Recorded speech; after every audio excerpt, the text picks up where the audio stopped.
Bismillahirrahmanirrahim. Assalamualaikum warahmatullahi wabarakatuh. Saya Umu Masakin dengan NIM 1903030104. Nah, pada kali ini saya akan membahas tentang proses kewirausahaan.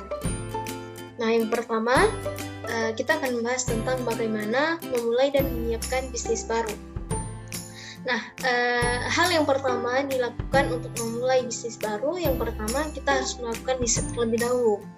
Nah, tujuannya untuk kita mengetahui lebih jauh lagi tentang usaha yang akan kita bangun. Nah, kita akan mengetahui bagaimana proses pembuatannya, bagaimana jalannya nanti, serta bagaimana pemasarannya. Nah, yang kedua, jangan terjebak dalam masalah. Nah, kita sebagai seorang pemula dalam bisnis, nggak menutup kemungkinan bagi kita akan menemukan beberapa kendala dalam menjalankan usaha. Nah, ketika kita menemukan masalah tersebut, coba diatasi dengan metode trial and error. Nah, yaitu metode yang menguji ide yang akan kita terapkan apakah berhasil ataupun tidak. Nah, contohnya jika kita menggeluti usaha kue, nah kita perlu membuat kue terlebih dahulu agar kita mengetahui bagaimana kesulitan ketika kita membuat kue, bagaimana proses pemasarannya. Nah, ketika kita sudah menjalaninya semua, kita akan mengetahui apa-apa saja kesulitan, apa-apa saja kendala dalam memulai bisnis tersebut, sehingga hal-hal tersebut dapat kita perbaiki ketika kita memulai bisnisnya. Nah, selanjutnya pintar olah modal. Nah, dalam memulai suatu usaha, pasti kita harus mempersiapkan modal terlebih dahulu. Nah, kita gunakan modal itu harus sebaik mungkin. Nah, modal itu dapat juga diperoleh melalui pinjaman atau kerjasama dengan pihak yang lain. Nah, akan tetapi kita harus tetap memperhitungkan penggunaannya sehingga kita dapat mengembalikannya sesuai dengan waktu yang sudah ditentukan. Nah, yang terakhirnya itu bermanfaat bagi orang lain. Nah, apapun yang kita lakukan, diusahakan ada kebermanfaatannya bagi orang lain. Nah, sukses menjadi seorang entrepreneur itu tidak selamanya berbicara soal uang. Sukses juga dapat dicapai dengan kepuasan batin pribadi. Misalnya, berhasil memberi manfaat bagi orang lain.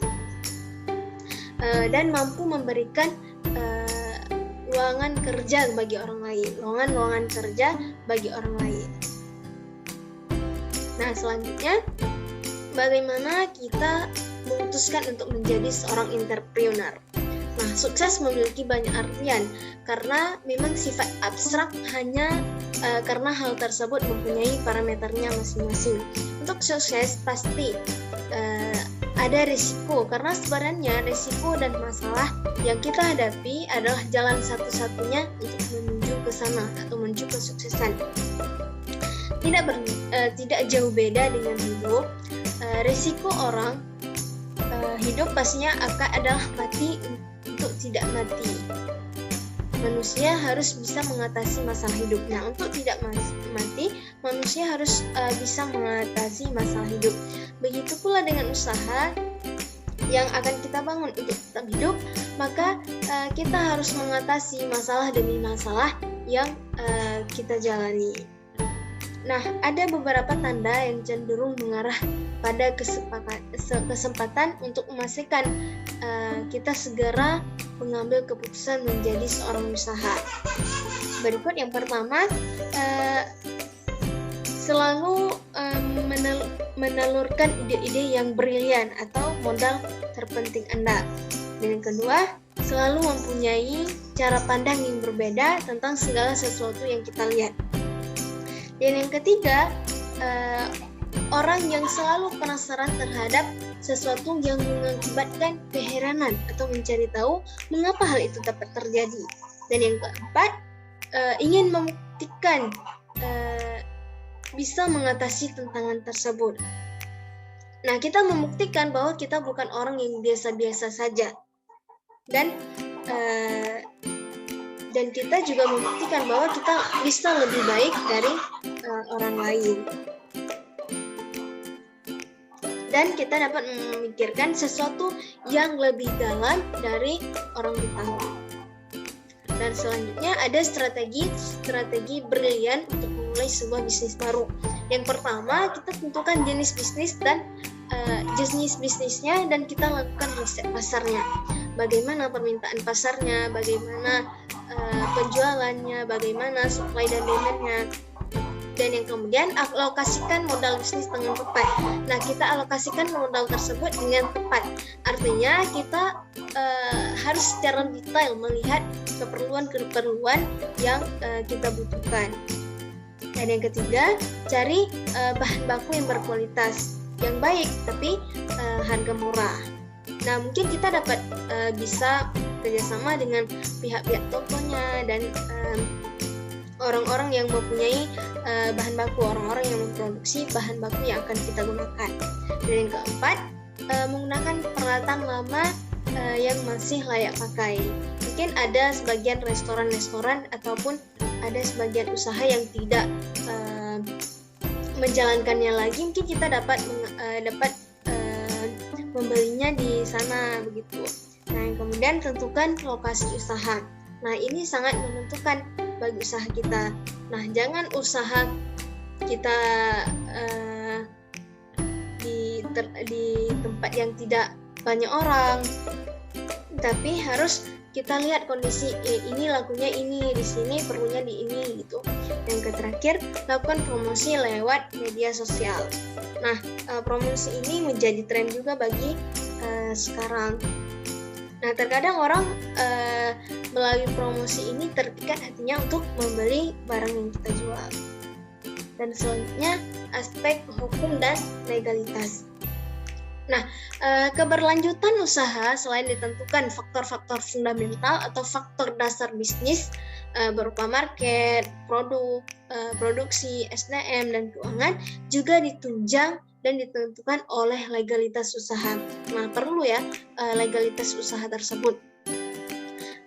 Usaha dalam bentuk apapun memerlukan keabsahan legalitas karena faktor ini yang menentukan keberlanjutan hidupnya. Sebelum melakukan investasi di suatu wilayah, terlebih dahulu dilakukan evaluasi dan penelitian tentang peraturan, hukum, dan ketentuan legalitas atau perizinan yang berlaku di daerah tersebut. Kelanjutan investasi di suatu daerah akan menimbulkan kerugian besar. Keterlanjuran investasi di suatu daerah akan menimbulkan kerugian besar. Dipandang dari sudut sumbernya, yang pertama, bentuk legalitas dapat dibedakan menjadi dua sumber. Yang pertama, kelompok masyarakat, yaitu sekelompok masyarakat yang hidup dan tinggal di daerah atau wilayah tempat proyek atau bisnis yang akan didirikan. Yang kedua, pemerintah yang merupakan bagian dari struktur dan sistem pemerintah di Indonesia, termasuk lembaga pemerintahan dari desa sampai negara, ataupun departemen yang membidangi sektor-sektor tertentu. Nah, untuk mendapatkan perizinan tersebut, berusaha terlebih dahulu mendapatkan persetujuan kelompok dari masyarakat. Nah, selanjutnya merencanakan visi dan misi bisnis. Nah, setelah kita mendapatkan segalanya, perizinan dan sebagainya, maka kita akan merancang visi dan misi. Nah, visi itu mendeskripsikan tujuan perusahaan di masa yang akan datang. Berbeda dengan misi, visi biasanya menggambarkan apa yang ingin kita raih di perusahaan tersebut. Nah, sedangkan misi ini mendeskripsikan rencana apa yang kita lakukan untuk mencapai visi. Misi bisa meliputi deskripsi mengenai fungsi dan kegiatan yang dilakukan oleh perusahaan sehari-harinya. Nah, kedua pernyataan ini bersama-sama membentuk alasan mengapa perusahaan tersebut dibentuk serta hasil yang ingin dicapai oleh perusahaan baik karyawan, partner, konsumen, atau stakeholder. Nah, visi dan misi ini yang membuat perusahaan itu akan berlanjut untuk seterusnya. Nah, perlu kita menguatkan visi dan misi kita sebelum memulai suatu bisnis. Dan sekian, semoga bermanfaat. Wassalamualaikum warahmatullahi wabarakatuh.